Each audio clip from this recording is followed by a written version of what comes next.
There is a rule in nature. When something dies, it stays dead. Fossils don't move. Extinct animals don't leave fresh marks. Dead species don't haunt the living. That's the rule. But in 1872, a British naval vessel dragging equipment across the bottom of the Pacific Ocean pulled up something that broke that rule completely. Megalodon teeth, not fossilized, not ancient, not turned to stone over millions of years. Fresh, barely mineralized, estimated to be less than 11,000 years old. At the time, scientists had one explanation for why this apex predator, the largest shark that ever lived, had gone extinct 3.6 million years ago. That explanation no longer felt solid, because something that leaves fresh teeth on the ocean floor in 1872 is not 3.6 million years dead. And by the end of this video, you'll understand why some marine biologists refuse to say with complete certainty that Megalodon is gone. Stay with us until then, and don't forget to subscribe to the channel. Now, before you think this is another monster movie, another clickbait conspiracy, another what-if fantasy from someone who watched Jaws too many times, stop, because I'm not going to tell you Megalodon is alive. I'm going to tell you something far more unsettling than that. I'm going to tell you what Megalodon actually was, what it actually did, how it actually hunted, what it actually looked like. And then I'm going to tell you what scientists found in 2013 that made a room full of marine biologists go very, very quiet. Because the question isn't really whether Megalodon is alive. The question is this: we have explored less than 20% of the ocean. The deep ocean, below 3,000 feet, is largely unmapped, largely unexplored, largely unknown. Megalodon's teeth are still being found today, fresh enough to be concerning. And the deep ocean is large enough to hide anything. So let's start from the beginning. Let's talk about what we actually built here, what evolution actually produced. Because Megalodon was not just a big shark. It was the closest thing to a perfect killing machine this planet has ever manufactured. The great white shark is the largest predatory fish alive today. It reaches up to 20 feet, weighs up to 4,500 pounds, has 300 serrated teeth arranged in 5 rows. It is considered by marine biologists to be one of the most perfectly evolved predators in Earth's history. Megalodon made the great white look like a goldfish. Conservative estimates, based on tooth size, vertebrae fossils, and jaw reconstruction, put Megalodon at between 50 and 60 feet long. Some estimates push higher, up to 67 feet. That is the length of 2 school buses parked end to end. Its weight? Estimated between 50 and 100 tons. Potentially heavier than a Boeing 737 fully loaded with passengers. Its jaws, reconstructed from fossil evidence, measured roughly 11 feet wide and 9 feet tall. A fully grown adult human being could stand upright inside Megalodon's open mouth and still have headroom. Its teeth, the ones we keep finding, measured up to 7 inches long, serrated on both edges, designed not just to bite, but to saw through bone. Scientists estimate its bite force at between 25,000 and 40,000 pounds per square inch. For comparison, the great white bites at roughly 4,000 pounds per square inch. A crocodile, famous for having one of the most powerful bites in the animal kingdom, bites at 3,700 psi. Megalodon bit with 10 times that force. It didn't hunt prey. It didn't chase it. It didn't wear it down. It simply decided something was going to die, and then it died. But here's what the size doesn't tell you. The size is actually the least frightening thing about this animal. Because a 60-foot shark that bites at 40,000 psi is already a nightmare. But Megalodon didn't just bite. It targeted, it calculated, it dismantled. And when scientists pieced together exactly how it hunted from the fossil record, they found something that made the size irrelevant, because the size was just the beginning. For most of Megalodon's reign, roughly 20 million years, Its primary prey was whales. Not small whales, not weak whales. Full-grown adult whales, sperm whales, humpbacks, the largest animals on Earth at the time. And scientists know this because of what they found in the fossil record. Whale bones, hundreds of them, with deep, parallel gouges running along the surface. Megalodon tooth marks, carved into bone, on animals that were themselves enormous. But it's not the marks that disturbed paleontologists. It's where the marks were. On small whales and juvenile prey, the bite marks appear on soft tissue areas, the flanks, the abdomen. Standard predator behavior, go for the vulnerable parts. But on large, adult whales, the bite marks are almost exclusively on the hard parts.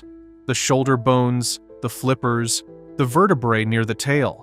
Megalodon wasn't biting to kill large whales immediately. It was biting to immobilize them first. Crush the flipper, destroy the tail, remove the ability to swim, to dive, to escape, and then wait. Scientists call this the cripple and wait strategy, and it required something terrifying, an understanding, however instinctual, of how its prey moved, where to strike to shut it down. Now imagine you are a 50-foot humpback whale. You are one of the largest animals alive. You have no natural predators. Nothing in your ocean has ever threatened you. And then something hits your tail from below. Not a glancing blow, a calculated strike. Precise, surgical. You can't dive, you can't run, you can't even swim properly, and somewhere in the dark water below you, something the size of 2 school buses is waiting, patiently. That is what Megalodon was. Not a shark, not a predator, a system, designed specifically to dismantle the largest animals that have ever lived. So we have an animal 60 feet long, 100 tons, 40,000 psi bite, a hunting strategy precise enough to surgically disable whales twice its size, and then, 3.6 million years ago, it vanished. Completely, suddenly, globally. And the reason scientists give for its extinction honestly doesn't fully add up. The official explanation for Megalodon's extinction goes like this. The Earth cooled, ocean temperatures dropped. Megalodon, which preferred warm, shallow coastal waters, lost its habitat. Its primary prey, certain whale species, migrated to colder polar waters where Megalodon couldn't follow. Food became scarce. The population collapsed. It's a reasonable explanation.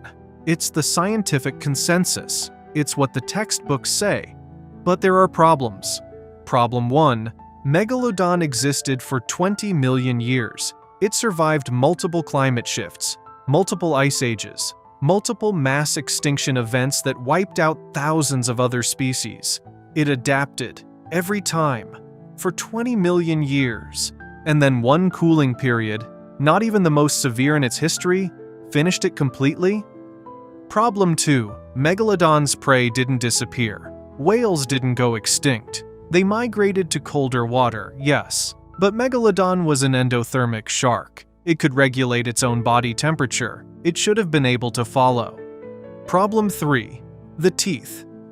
Fossilized Megalodon teeth take thousands of years to mineralize completely. The degree of mineralization tells scientists roughly how old a tooth is. In 1959, marine biologist W. Chernesky analyzed the teeth recovered from the HMS Challenger expedition, the 1872 voyage, and concluded that some specimens showed mineralization consistent with an age of under 11,000 years. Not 3.6 million.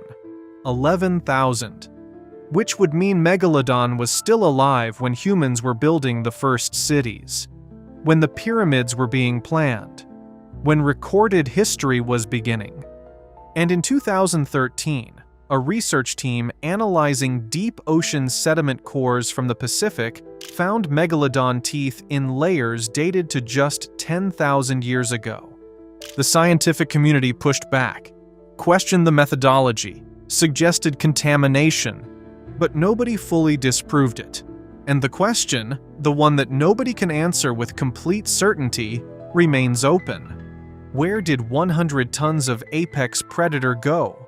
No bones, no graveyard, no mass die-off event recorded in the fossil record. It just stopped appearing. And something that large doesn't just stop appearing without leaving a trace, unless it went somewhere we haven't looked. Now, the standard response to that idea is, we would know. A 60-foot shark near the surface would be seen, would be photographed, would leave evidence, and that's true, near the surface. But Megalodon didn't have to stay near the surface, and what scientists discovered about the deep ocean in the last 20 years makes the impossible feel slightly less impossible. The deep ocean, below 3,000 feet, is the largest habitat on Earth. It covers more area than all the land on the planet combined. It is largely unexplored, largely unmapped. We know more about the surface of Mars than we know about the bottom of our own ocean. In the last 30 years alone, deep ocean exploration has discovered species that were completely unknown to science. New sharks, new whales, new fish, new ecosystems built around hydrothermal vents that shouldn't be able to support life, but do. In 1976, a U.S. Navy vessel accidentally captured a shark that science had never seen before. A 15-foot, filter-feeding deep ocean shark. Alive, healthy, completely new to science. It was named the Megamouth Shark. For millions of years, this animal had been living in the deep ocean, and we had no idea it existed. In 2003, a beaked whale species, the Perrin's beaked whale, was formally described.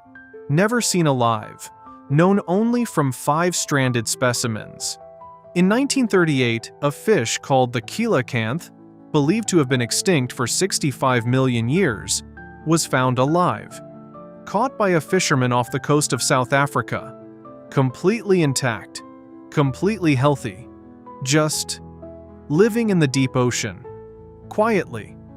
For 65 million years after we declared it dead, the deep ocean hides things. That is simply what it does. Now, could Megalodon survive in the deep ocean? The food sources exist. Deep ocean whales, giant squid, large prey animals that never surface. The space exists, millions of square miles of unexplored darkness. The pressure would be extreme, but not impossible for an animal of that physiological strength. Is there evidence it's there? No. Is there evidence it's definitively not there? Also no. And that uncertainty, that specific, carefully stated scientific uncertainty, is the most terrifying sentence in this entire video. Here's the last thing I'll leave you with. Megalodon teeth are still washing up on beaches today, all over the world, every year. Most are ancient, most are fully fossilized, most make complete sense, but some of them are harder to explain. Here's what I keep coming back to. We declared Megalodon extinct based on when we stopped finding its teeth in shallow water sediment layers. That's the evidence. That's the entire case. We didn't find a body. We didn't witness a collapse. We didn't track a population to zero. We just stopped finding teeth in certain places. And we called that extinction. But the ocean is 36,000 feet deep in places, and we have been to the deepest point exactly a handful of times in all of human history. The Megamouth Shark hid from us for millions of years. The Coelacanth hid from us for 65 million years. The deep ocean hides things we haven't imagined yet. And somewhere out there, in water we have never seen, at depths we have never reached, something might still be moving. Something that was built to dismantle the largest animals that ever lived. Something that survived for 20 million years before we even existed. Something that, by all scientific logic, should be gone. I'm not telling you it's alive. I'm telling you we don't know. And in the deepest, darkest, most unexplored place on this planet, not knowing is the scariest thing of all. Stay curious, keep looking up, and maybe don't look down.